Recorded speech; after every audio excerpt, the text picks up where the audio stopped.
Dakota Johnson once spoke about love with a calm certainty that felt almost unsettling. She talked about hope, emotional growth, and choosing connection without fear, as if she had already reached a place many people spend their entire lives searching for. Her words were gentle, reflective, and filled with the language of healing. Yet the more she spoke, the more a strange question lingered in the air. Why did a woman so fluent in love always seem to be standing alone in its quiet aftermath? To the public, Dakota has long appeared emotionally evolved, someone who understands the difference between desire and dependency. In interviews, she rarely sounds bitter, never desperate, and almost never defensive when asked about her relationships. She speaks as if love is something she welcomes, but never clings to. And still, behind that composed tone, there has always been a noticeable gap between what she says and what her life quietly reveals. The paradox begins with the way she frames romance as freedom rather than permanence. Dakota often describes love as a space where two people choose each other daily, without pressure or obligation. It sounds mature, even admirable, especially in a world obsessed with labels and public milestones. But when those words are placed next to her actual relationship history, something starts to feel unfinished, like a sentence that never quite reaches its final punctuation. Those close to her have hinted, sometimes unintentionally, that Dakota's emotional world is far more complex than her interviews suggest. She is warm, thoughtful, and deeply intuitive, yet also fiercely protective of her inner life. Love, for her, is not something she performs publicly, nor something she allows to define her identity. That protection, however, may also be the very thing that creates distance where closeness is expected. Over the years, patterns have quietly emerged, though never loudly enough to become scandal. Relationships that appear stable suddenly fade from view, not with drama, but with silence. There are no public accusations, no messy narratives, only a gradual absence that leaves observers filling in the blanks. It is in these blanks that the gaps begin to feel louder than any headline. What makes Dakota's story compelling is not heartbreak, but restraint. She does not speak like someone wounded by love, but like someone who has learned how to survive it by keeping certain doors half closed. Her optimism feels real, yet carefully measured, as if hope itself needs boundaries. That balance raises an uncomfortable thought.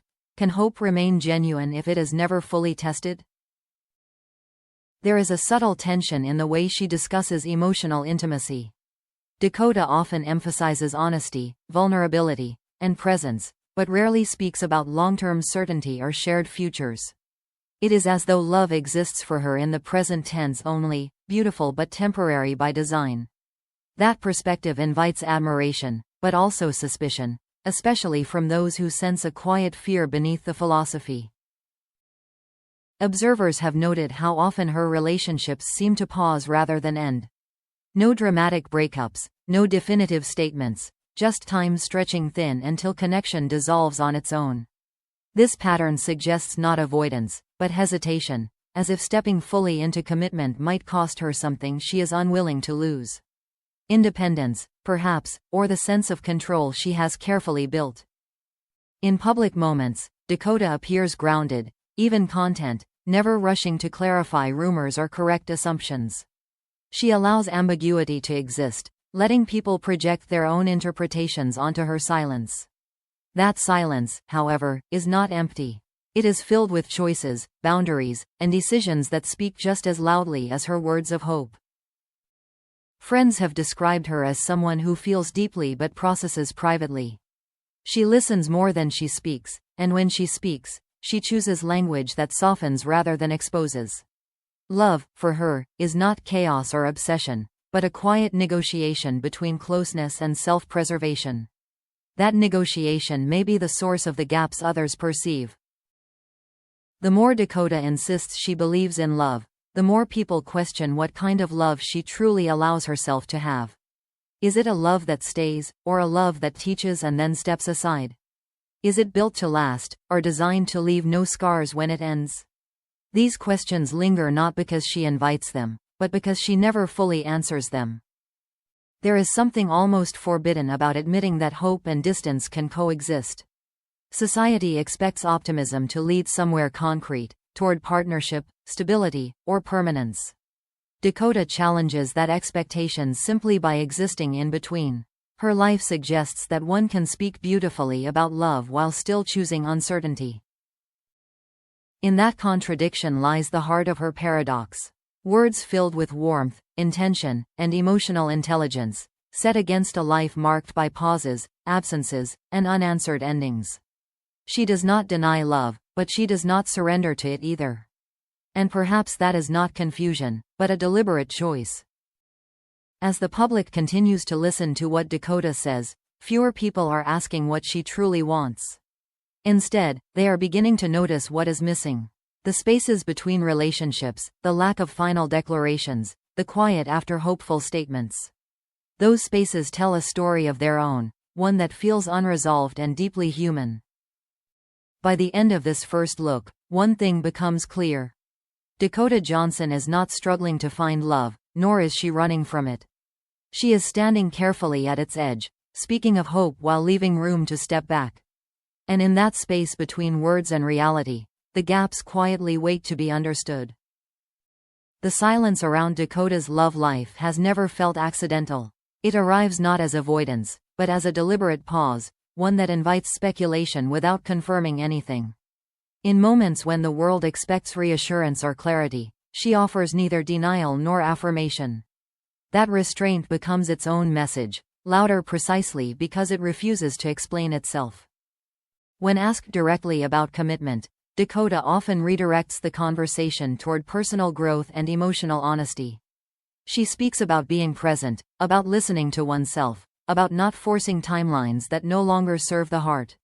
On the surface, these ideas sound grounded and wise. But beneath them lies a tension, as if permanence is something she respects deeply, yet hesitates to touch.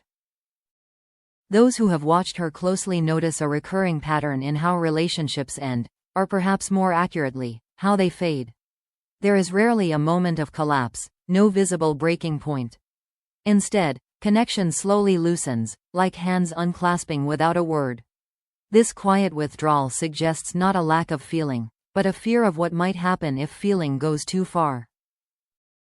Dakota's language around love often centers on safety. Emotional safety, personal space, and the right to remain whole within a relationship. These values are not flaws, but they reveal a careful guarding of the self. It is possible to love deeply while still protecting the parts that once felt fragile, and Dakota seems to live precisely in that balance. There is also the weight of expectation that follows her everywhere. As someone raised in the public eye, intimacy has never belonged solely to her. Every relationship becomes a narrative others want to finish on her behalf.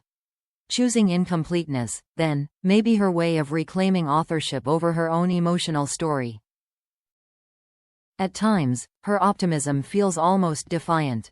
She refuses to speak cynically about love, even when her experiences might justify it. That refusal suggests she still believes, not in perfect endings, but in meaningful connections that do not need permanence to be valid. Yet belief alone does not fill the spaces that remain after someone leaves. What unsettles observers most is not that Dakota chooses independence, but that she never frames it as loss. There is no sense of regret in her voice, no longing for what could have been. Instead, there is acceptance, calm, and an almost philosophical distance from romantic outcomes. That calm raises questions about whether she has truly let go, or simply learned how to carry absence gracefully.